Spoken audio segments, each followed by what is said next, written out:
এখন আমরা শুরু করছি প্রাণীর পরিচিতি। প্রাণীর পরিচিতিতে আমরা তিনটা প্রাণীর সাথে পরিচিত হব, সেটা হচ্ছে হাইড্রা, ঘাসফড়িং এবং রুই মাছ। আমরা তাহলে হাইড্রা দিয়ে শুরু করছি। হাইড্রা হচ্ছে নিডারিয়া পর্বের ডিপ্লোব্লাস্টিক প্রাণী। এদের প্রজাতি সংখ্যা 40টি। এদের দেহ প্রধান 3টি অংশে বিভক্ত, সেটা হচ্ছে হাইপোস্টোম, দেহকাণ্ড এবং পদচাকতি। দেহকাণ্ডকে আমরা আবার 3টি ভাগে ভাগ করতে পারছি, সেটা হচ্ছে কোর্সিকা, জননাঙ্গ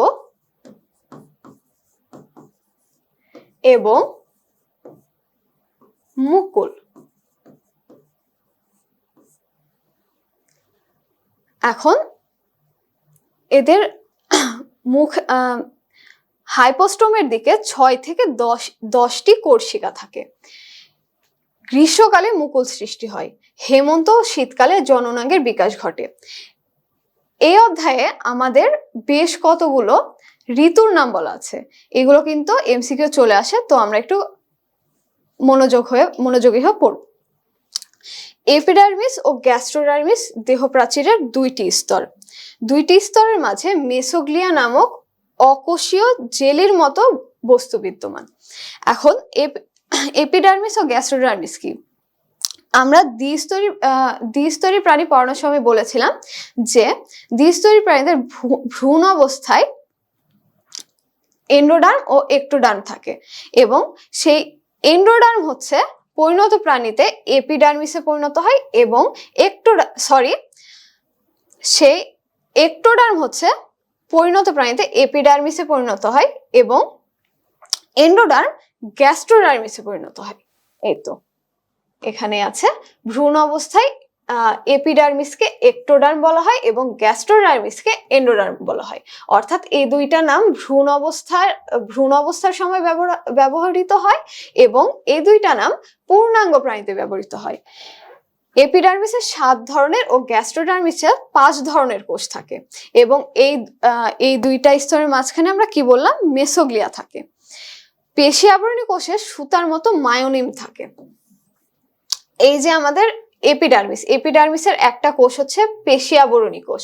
এই পেশি আবরণী কোষে এই সুতার মতো মায়োনিম উপস্থিত। 45 দিন অন্তর অন্তর হাইড্রার দেহের সকল কোষ ইন্টারস্টিশিয়াল কোষ দ্বারা প্রতিস্থাপিত হয়। একে টটিপটেন্সি বলে। ইন্টারস্টিশিয়াল কোষটা হচ্ছে হাইড্রার দেহের সবচেয়ে গুরুত্বপূর্ণ একটি কোষ। কারণ কি, হাইড্রার দেহ যদি কোনো ক্ষত হয় বা যদি কোনো কোষ নষ্ট হয়ে যায়, তখন হয় কি, এই ইন্টারস্টিশিয়াল কোষ বিভাজিত হয়ে ওই নতুন কোষটা গঠন করে বা ওই ক্ষতস্থানটা পূরণ করে দেয়। পরিস্ফুটনরত নিডোসাইটকে নিডোব্লাস্ট বলে। আচ্ছা, নিডোসাইট কোষ কি, এটা আমরা একটু পরে জানছি। পরিস্ফুটনরত নিডোসাইটকে নিডোব্লাস্ট বলে। এখন আমরা জানবো নিডোসাইটটা কি। নিডোসাইট হচ্ছে নিডারিয়া পর্বের প্রাণীদের, স্পেশালি হাইড্রার সবচাইতে গুরুত্বপূর্ণ একটা কোষ। সেটা হচ্ছে এইরকম একটা আকৃতির, এবং এর ভেতরে নেমাটোসিস্ট নামক একটি থলি থাকে। এই নেমাটোসিস্ট থলির মধ্যে এক ধরনের সূত্রক থাকে। এটার কাজ কি? এটা হচ্ছে হাইড্রাদের চলনে এবং আত্মরক্ষায় সাহায্য করে। অর্থাৎ এদের শিকার করার ক্ষেত্রে হাইড্রা এই নিডোসাইটের নেমাটোসিস্টটাকে ব্যবহার করে। নিডোসাইট 5টি অংশ নিয়ে গঠিত, যথা আবরণ, নেমাটোসিস্ট, অপারকুলাম, নিডোসিল এবং ল্যাসো। এখন এই যে নেমাটোসিস্টের কিন্তু কতগুলো প্রকার আছে, অর্থাৎ 4 ধরনের নেমাটোসিস্ট আছে। স্টিনোটিল বা পেনিট্রেন্ট, এটা হচ্ছে সবচেয়ে বড় এবং আদর্শ নেমাটোসিস্ট। এরপরে ভলভেন্ট এবং ডেসমোনিম, স্ট্রেপ্টোলিন গ্লুটিনেন্ট বা হোলোট্রিকাস আইসোরাইজা, এবং 4 নম্বর হচ্ছে স্টেরিওলিন গ্লুটিনেন্ট বা অ্যাট্রিকাস আইসোরাইজা। এই স্টেরিওলিন গ্লুটিনেন্ট কিন্তু সবচেয়ে ক্ষুদ্রতম নেমাটোসিস্ট। তাহলে স্টেনোটিল হচ্ছে সবচেয়ে বৃহত্তম এবং স্টেরিওলন হচ্ছে সবচেয়ে ক্ষুদ্রতম নেমাটোসিস্ট।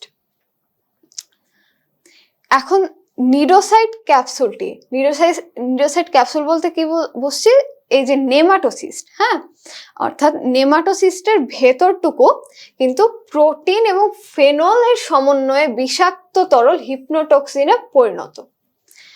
বিজ্ঞানী ভার্নার 23 ধরনের নেমাটোসিস্ট শনাক্ত করেছেন, এর মধ্যে 4 ধরনের আমরা পড়লাম, এই তো 4 ধরনের।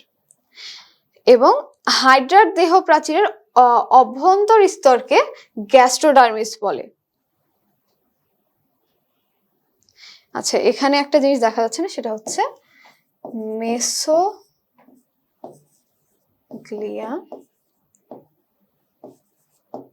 মেসোগ্লিয়ার পুরুত্ব হচ্ছে 0.1 মাইক্রোমিটার।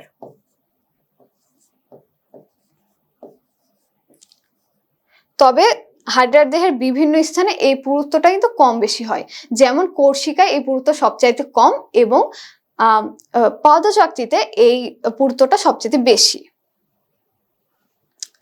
সিলেন্টারনকে ব্লাইন্ড গাট বা ব্লাইন্ড স্যাক বলে। সিলেন্টারন কি?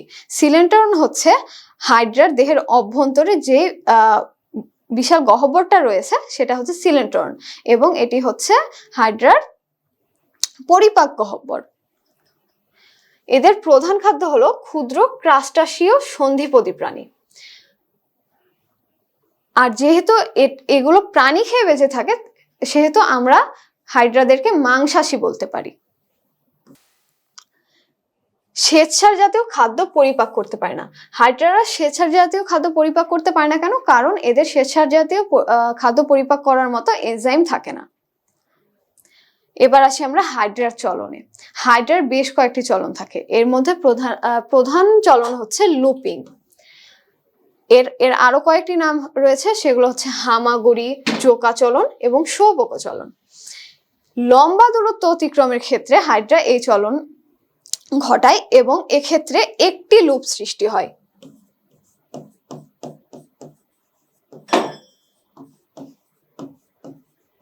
এবং এই চলনে হাইড্রা তার দেহের অর্ধেক দূরত্ব অতিক্রম করে।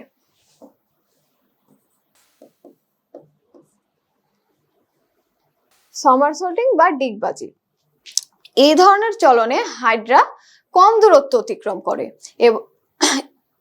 এবং এটা হচ্ছে দ্রুত চলন প্রক্রিয়া। এক্ষেত্রে দুটি লুপ সৃষ্টি হয়।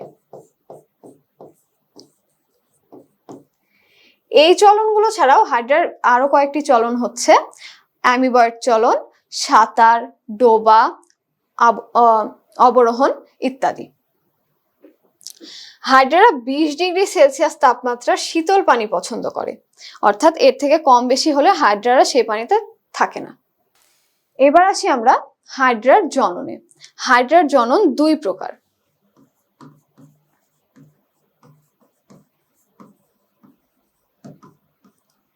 এক, অযৌন জনন,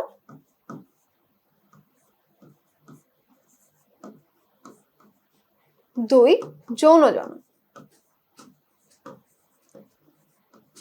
এই অযৌন জননকে আবার 2 ভাগে ভাগ করা যায়, সেটা হচ্ছে মুকুলোদ্গম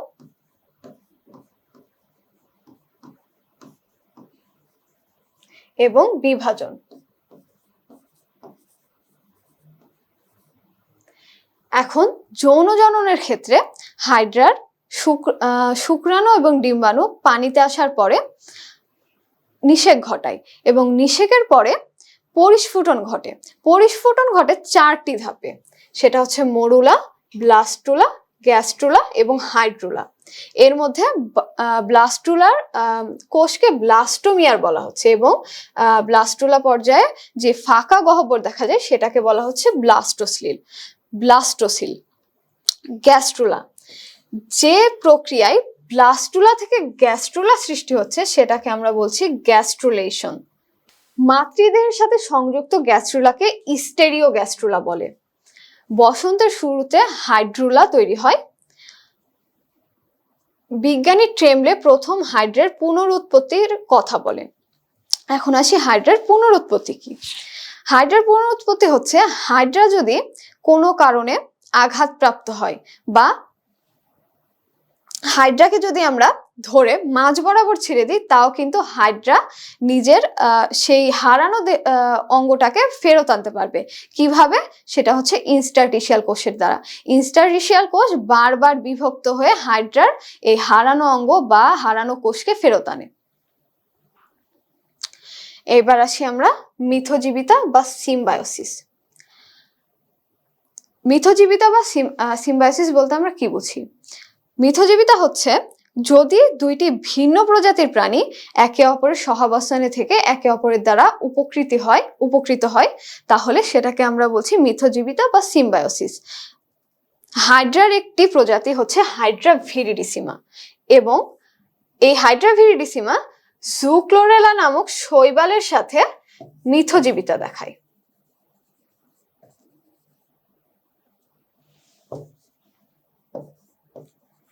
অর্থাৎ হাইড্রা ভিরিডিসিমা এবং জুক্লোরেলা একে অপরের সহাবস্থানে থেকে একে অপরের দ্বারা বিভিন্নভাবে উপকৃত হয়। তাহলে এই ছিল আমাদের হাইড্রা সম্পর্কে। এবার আমরা চলে যাব ঘাসফড়িং এ।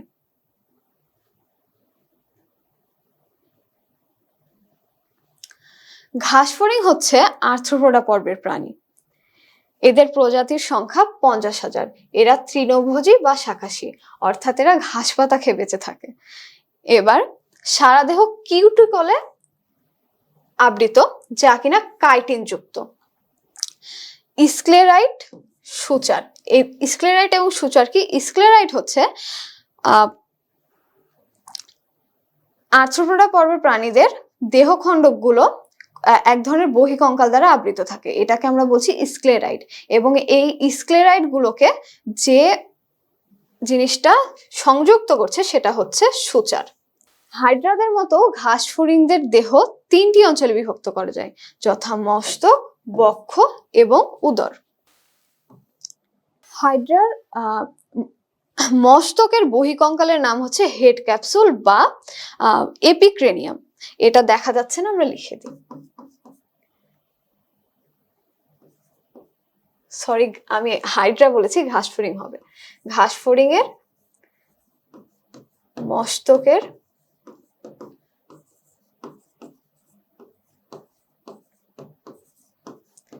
বহিঃকঙ্কালের নাম হচ্ছে হেড ক্যাপসুল বা এপিক্রেনিয়াম। এখন হাইড্রাদের মস্তকের আরো কয়েকটা অংশ আছে, যেমন পুঞ্জাক্ষী, 3টা সরলাক্ষী বা ওসেলি, সরি এটা ওসেলি না, ওসেলি এবং একজোড়া অ্যান্টেনা। এখন অ্যান্টেনার কাজ কি? অ্যান্টেনার কাজ হচ্ছে ঘ্রাণ নেওয়া এবং চলাফেরা করা। পুঞ্জাক্ষীর কাজ হচ্ছে দেখা, অর্থাৎ পুঞ্জাক্ষী হচ্ছে ঘাসফড়িং এর দর্শনাঙ্গ। এবং এই দুইটা পুঞ্জাক্ষীর মধ্যে একজোড়া পুঞ্জাক্ষীর মধ্যে 3টি মধ্যবর্তী স্থানে 3টি সরলাক্ষী বা ওসেলি থাকে। এরাও কিন্তু হাইড্রাকে দেখতে সাহায্য করে। ওমাটিডিয়া পুঞ্জাক্ষীর গঠন ও কাজের একক। এবার আসি আমরা ঘাসফড়িং এর পৌষ্টিকতন্ত্রতে। ঘাসফড়িং এর পৌষ্টিকতন্ত্রে 3টা অংশ, সেটা হচ্ছে অগ্র পৌষ্টিকতন্ত্র, এর আরো 2টা নাম হচ্ছে ফোরগাট বা ইস্টোমোডিয়াম।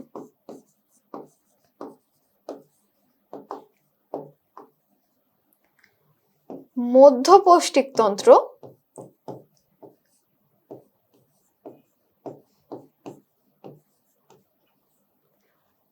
এটার আরেকটা নাম হচ্ছে পাকস্থলী বা মিডগাট বা মেজেন্টেরন।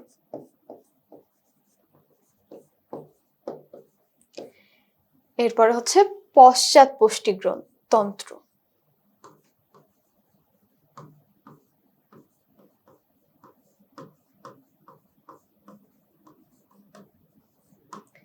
এর আরেকটা নাম হচ্ছে প্রক্টোরিয়াম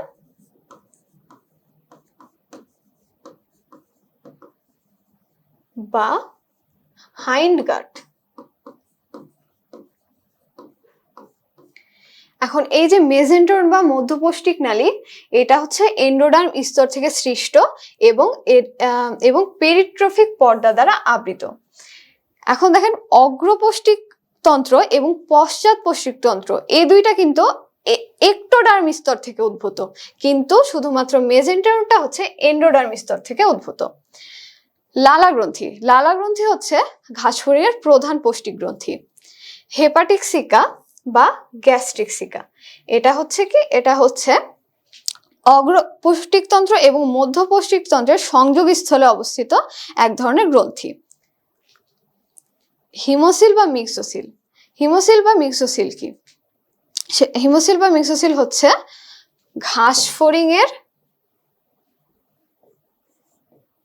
রক্তগহ্বর।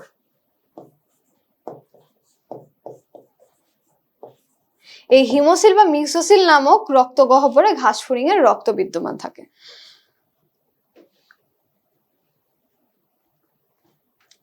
এখন আমরা আছি ঘাসফড়িংয়ের রক্ত সংবহন তন্ত্রে। ঘাসফড়িংয়ের রক্ত সংবহন তন্ত্রে এর আগে বললাম যে ঘাসফড়িংয়ের রক্ত সংবহন তন্ত্র কোনো রক্তনালী নেই, এদের হচ্ছে উন্মুক্ত রক্ত সংবহন তন্ত্র, এবং এই যে এদের রক্ত এই মিক্সোসিল বা হিমোসিল নামক গহ্বরে থাকে, এবং এদের হৃদযন্ত্র 7 প্রকোষ্ঠ বিশিষ্ট। হ্যাঁ, 7 প্রকোষ্ঠ বিশিষ্ট, এবং প্রত্যেকটি প্রকোষ্ঠের মাঝে মাঝে কপাটিকা থাকে। এদের সমগ্র দেহে একবার রক্ত প্রবাহ সম্পন্ন করতে 30 থেকে 60 মিনিট সময় লাগে, এবং হৃদযন্ত্রের স্পন্দন মিনিটে 100 থেকে 110 বার। মনে রাখবেন এটা কিন্তু মিনিট, সেকেন্ড না, এটা কিন্তু অনেকবার কনফিউশন হয়, সো এটা আমরা ভালো করে মনে রাখবেন। 10 জোড়া শ্বাসরন্ধ্র বা স্পাইরাকল। এবার আসি ঘাসফড়িংয়ের শ্বসনতন্ত্রে। শ্বসনতন্ত্র হচ্ছে 10 জোড়া শ্বাসরন্ধ্র বা স্পাইরাকল থাকে, এর মধ্যে 2 জোড়া থাকে হচ্ছে বক্ষীয় অঞ্চলে এবং 10 জোড়া থাকে উদরীয় অঞ্চলে, এবং পেরিট্রিম নামক পর্দা দ্বারা শ্বাসরন্ধ্র আবৃত থাকে। এবার আসি দুইটা টার্মে, এটা হচ্ছে একটা হচ্ছে ইন্টিমা, একটা হচ্ছে টিনিডিয়া। সরি,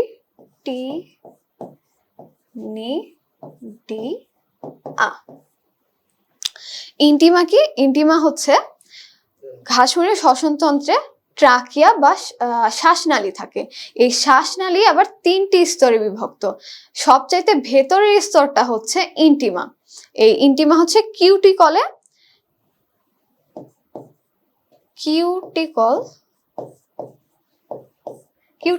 গঠিত। টিনিডিয়া, টিনিডিয়া কি? এটা হচ্ছে এই যে ইন্টিমাটা কিছু দূর পরপর যে আংটি আকৃতির বলয় সৃষ্টি করে, এটাকে আমরা বলছি টিনিডিয়া। আর এই টিনিডিয়ার জন্যই কিন্তু ঘাসফড়িংয়ের এই শ্বাসনালী চুপসে যায় না। ঘাসফড়িংয়ের প্রধান রেচনাঙ্গ হচ্ছে মালপিজিয়ান নালিকা। এই প্রধান রেচনাঙ্গ ছাড়াও কিছু আনুষঙ্গিক রেচনাঙ্গ আছে, কিন্তু সেগুলো আমাদের জন্য ইম্পর্টেন্ট না। এরপরে আসি ঘাসফড়িংয়ের দর্শনাঙ্গ। ঘাসফড়িংয়ের দর্শনাঙ্গ হচ্ছে ওসেলি ও পুঞ্জাক্ষী। পুঞ্জাক্ষী 2000 ষড়ভুজাকার ওমাটিডিয়া নিয়ে গঠিত, অর্থাৎ ওমাটিডিয়া হচ্ছে পুঞ্জাক্ষীর গঠন এবং কার্যকরী একক। এখন এই ওমাটিডিয়ায় ক্রিস্টালাইন কোণ নামক একটি অংশ থাকে, যা প্রতিসরণশীল অঙ্গ হিসেবে পরিচিত, কারণ এটি আগত আলো প্রতিসরণ করে। এবং ওমাটিডিয়াতে আরেকটা অংশ রয়েছে, সেটা হচ্ছে র্যাবডম। এই র্যাবডম দ্বারা আগত আলো গৃহীত হয়। এখন ঘাসফড়িংয়ের দর্শন কৌশল হচ্ছে 2 প্রকার, যথা তীব্র আলোতে